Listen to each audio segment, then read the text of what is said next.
আমরা চলে এসেছি গাজীপুর মহানগর ভোগড়া বাইপাস বাই বাই বেকারিতে। অত্র বেকারিতে যে পরিবেশ দেখতে পাচ্ছেন, ওনাদের পরিবেশ আমরা যতটুকু পেয়েছি, দেখেন এখানে যে ময়লা রয়েছে, নোংরা রয়েছে, এ পাশে আপনার টয়লেট আর হাত ধোয়ার স্থান ব্যবহার করা হচ্ছে।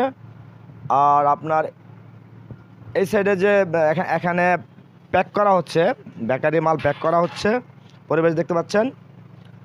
আর এই সাইডে আপনার এটা প্রস্তুত করা হচ্ছে, মানে তৈরি করা হচ্ছে। দেখেন ওনাদের পায়ের জুতা ওনারা এইভাবে ইউজ করতেছে। আর দর্শক,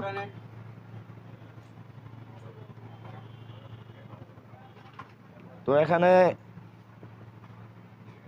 আমরা গ্যাসের লাইন দেখতে পাচ্ছি দর্শক। এখানে তৈরি করা হচ্ছে এগুলো। আর এই যে এখানে যে দেখতে পাচ্ছেন, ক্যামেরা যে দেখতে পাচ্ছেন, এগুলো হচ্ছে এই বেকারির খাদ্য। আর এই যে জায়গা রয়েছে, এই যে এটা রং, এটা ফুড রং দেখতে পাচ্ছেন ক্যামেরায়।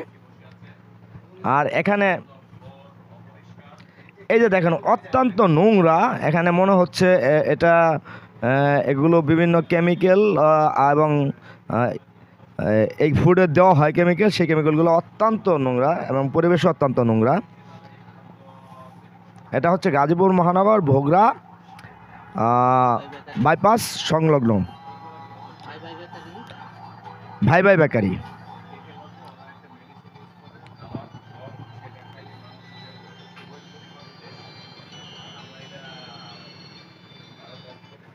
বাস্তা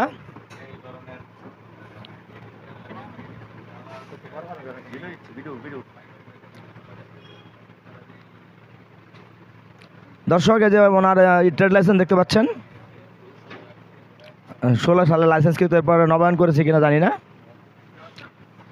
কারণ ওনাদেরকে আমরা বারবার আসতে বলতেছি, ওনারা এখন আসে নাই, উপস্থিত হয় নাই। রংগুলা ইউজ করে এবং যেইখানে তারা ওই ময়দা ফাটার যে মেশিনটা, এই মেশিনটা অত্যন্ত যে ডিমগুলো ব্যবহার করা হয়েছে অত্যন্ত নোংরা।